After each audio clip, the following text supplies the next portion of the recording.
The whispers started quietly. Small comments, vague hints, and scattered reports from people who claimed to be close to the situation.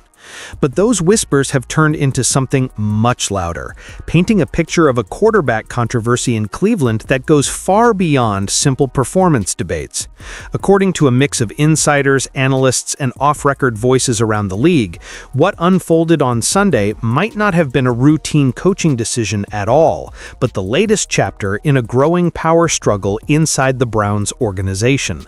The kind of behind-the-scenes tension that nobody talks about publicly, yet everyone seems to recognize. And while none of the claims have been confirmed, the pattern described by those watching closely suggests something deeper, something brewing long before kickoff that finally burst into view and sent the entire franchise into a spiral of confusion, suspicion, and unanswered questions. Rumors suggest the trouble didn't begin under the stadium lights, but during the quiet build-up leading into the game. People around the facility claimed the entire practice week felt strangely off, almost like something was being arranged behind the scenes. Reports say that while Gabriel handled nearly every meaningful first-team rep, Shador was kept on the outside looking in, running scout looks and generic concepts that had nothing to do with Baltimore's defense. Several insiders described the setup as unusual, pointing out that he was rarely seen in the core installation meetings where timing, adjustments, and chemistry are built. According to those same voices, he barely touched the ball with the starting receivers, never synced on timing routes, and wasn't part of the situational walkthroughs that typically prepare a quarterback for unexpected game moments. The pattern created a quiet buzz among staffers who felt the rotation didn't match the typical routine for developing a high-value young quarterback. And even though nothing explosive happened yet, people inside the building kept saying the same thing. Something about this week didn't feel normal. But whatever tension existed behind closed doors was nothing compared to what would unfold once Sunday arrived. When Sunday finally came, the moment that set everything off didn't arrive with a turnover or any dramatic collapse. It landed in the middle of a routine drive, catching almost everyone on the sideline completely off guard. According to several people who claimed to witness the exchange, Gabriel was moving the offense cleanly, running standard plays and showing no signs of injury or hesitation when the sudden call came from the sideline. Reports say his confusion was obvious the second he jogged over, expecting a coaching note, only to be met with a quiet directive that left players around him stunned. There was no heated discussion, no visible frustration from the staff, just a simple message that he was coming out so they could try something different, a phrase that multiple insiders said raised more questions than answers. Teammates supposedly exchanged looks, unsure whether they had missed something or if a deeper issue was playing out behind the scenes. Even analysts reviewing the moment later couldn't find a clear strategic reason for the timing of the switch. And as the air on the sideline shifted from confusion to disbelief, one thing became obvious. Whatever this move was, it didn't feel like a typical coaching adjustment. But the real shock came only seconds later, when everyone realized who was being sent in next. Rumors suggest that when Shedor's name was suddenly called, even he looked taken aback, as if the possibility of stepping onto the field that early, or at all, had never crossed his mind. People close to the situation claim he had spent the entire week working off to the side, running opponent looks and focusing on long-term development rather than any Baltimore-specific preparation. So when the headset crackled and he was told he was going in, several players reportedly noticed the stunned expression he tried to hide. According to those on the sideline, he asked quick questions about adjustments or protections, but the only response he allegedly got was something along the lines of, "Just go play," a phrase that insiders say offered no real guidance. The moment he stepped onto the field, it became clear how mismatched the preparation had been. Routes didn't sync up, timing felt off, and the protection schemes were built for someone else's rhythm entirely. Yet despite all that, he tried to fight his way through it, scrambling when pockets collapsed, improvising when plays broke apart, and relying on raw instinct because that was all he had. People watching from the bench could feel the tension rising, sensing that this wasn't a normal mid-game adjustment, but something far more chaotic. And as the drive unfolded, the sideline's confusion shifted into a different kind of energy, one that hinted this moment might have been building long before anyone saw it coming. Whispers from inside the locker room suggest the tension didn't take long to surface. Players who had watched the week unfold were already uneasy, but once the offense struggled on the field, that unease turned into something sharper. According to several people familiar with the atmosphere, veterans were the first to voice frustration privately, questioning why a quarterback who hadn't taken a single meaningful rep with the starters was suddenly expected to run a high-stakes drive against one of the league's toughest defenses. Some reportedly shook their heads on the bench, recognizing immediately that the timing and rhythm issues weren't the result of inexperience. They were the predictable outcome of a week where the reps had been heavily one-sided. Receivers were said to be especially frustrated, realizing mid-route that the chemistry they needed simply wasn't there.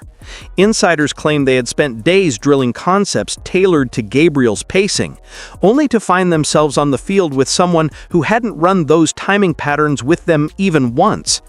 Offensive linemen supposedly felt the same disconnect, noticing how protection calls didn't align with Shedor's mobility or comfort spots. And according to a few people close to the team, running backs were left confused by backfield communications that felt completely foreign to the sudden change. What made the situation even heavier, reports say, was the sense that no one had been given a clear explanation. The coaching staff stuck to short, vague answers, leaving players to connect the dots themselves. And as they did, the frustration spread from confusion to suspicion, because to many inside that locker room, this didn't feel like a football adjustment anymore. It felt like something deeper was unfolding, something that had nothing to do with performance and everything to do with decisions made behind closed doors.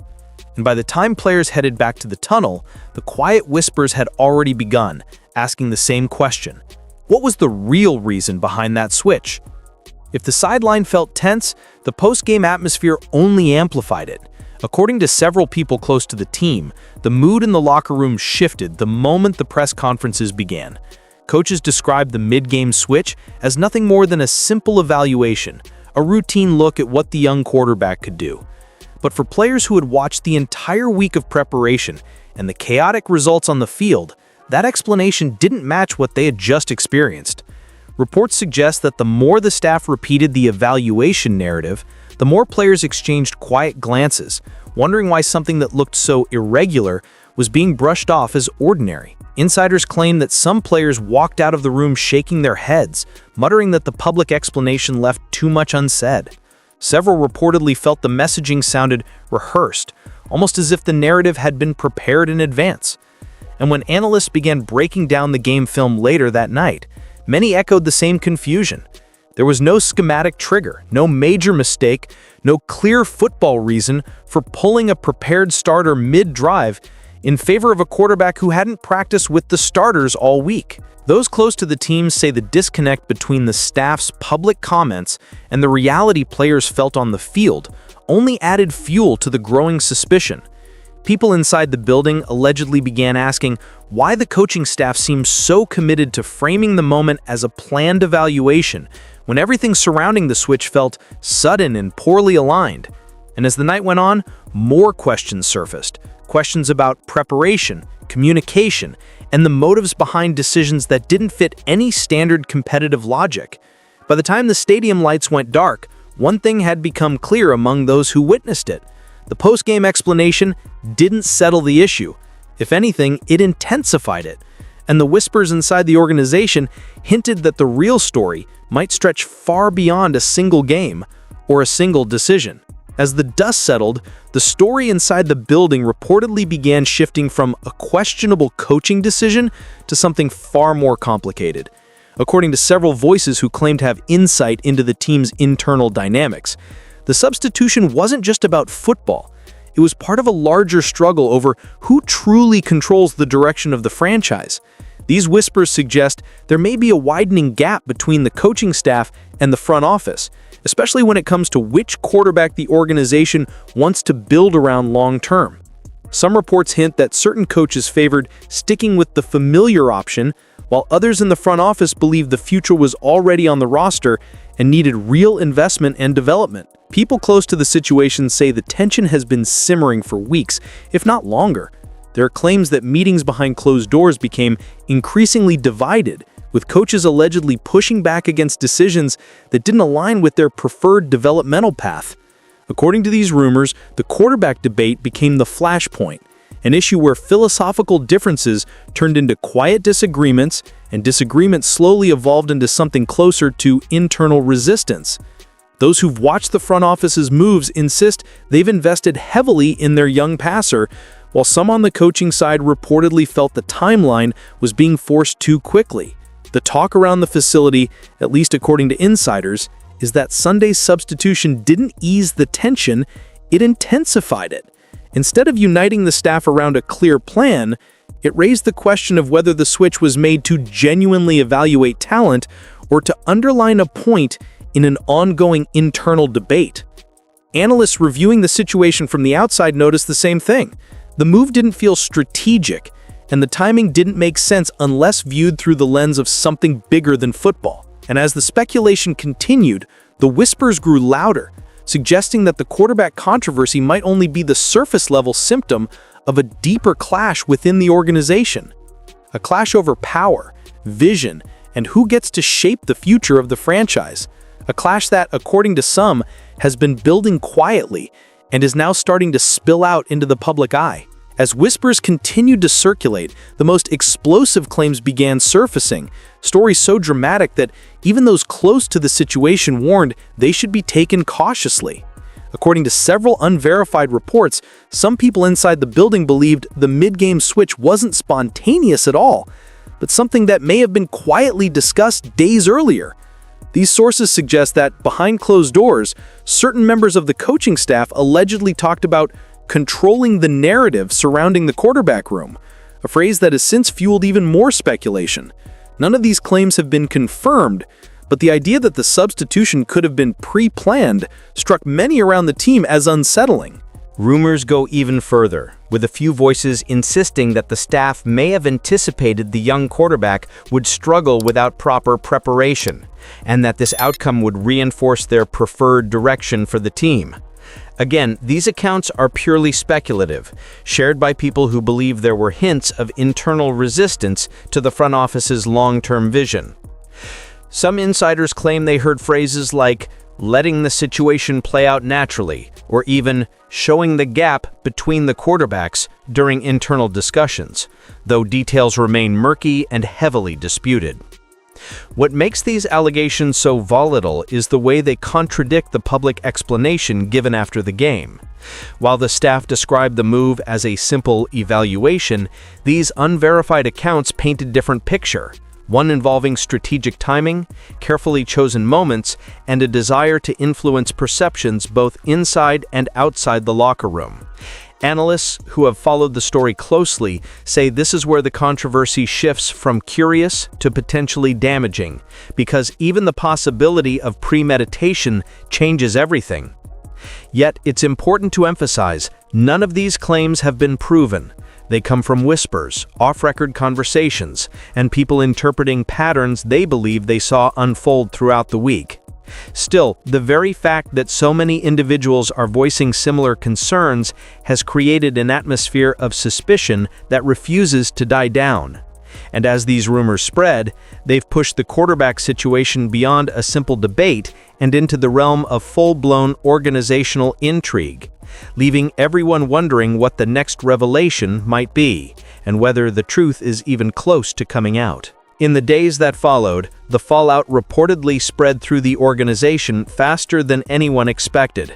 According to several people familiar with the team's atmosphere, the locker room felt split, not in open conflict, but in a quiet, uneasy way where players no longer seemed sure whose message to trust.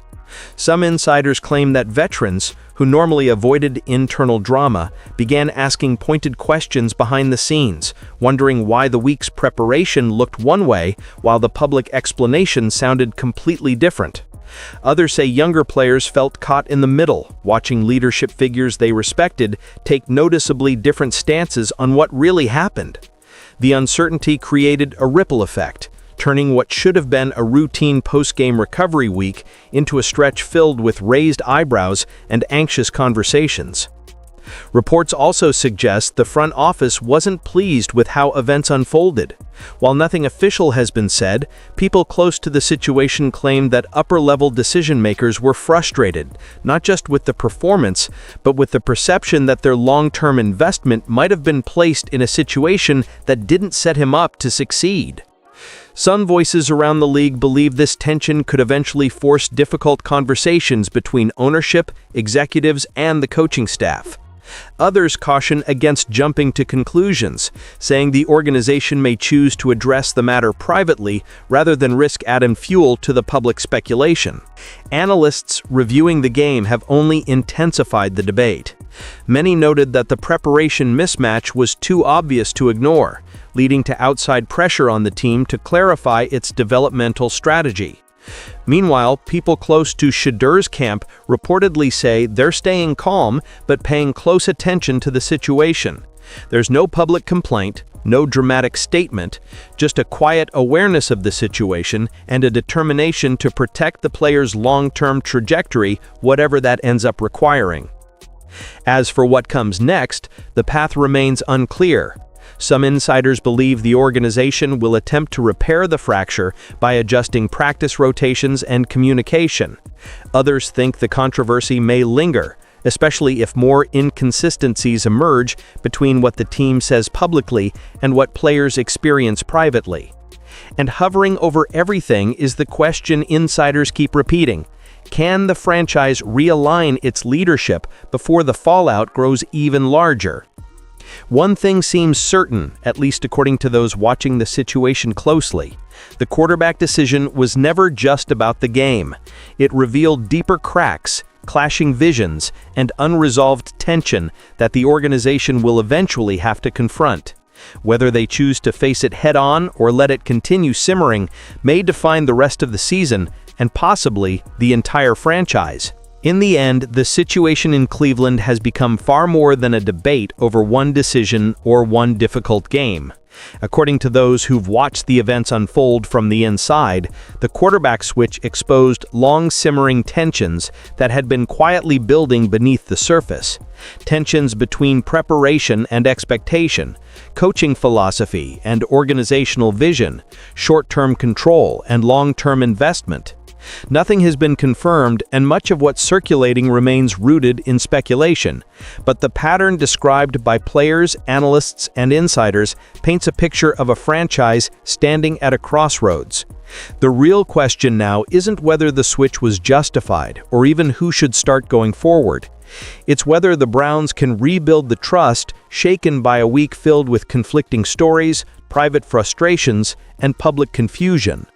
As the season continues, every decision will be watched more closely, every comment weighed more carefully, and every move judged through the lens of what happened on that unpredictable Sunday. And until the organization openly aligns behind a unified plan, the whispers will keep growing, the speculation will keep spreading, and the bigger picture will remain the same. Cleveland isn't just fighting for wins anymore. It's fighting for clarity, stability, and the credibility of its future.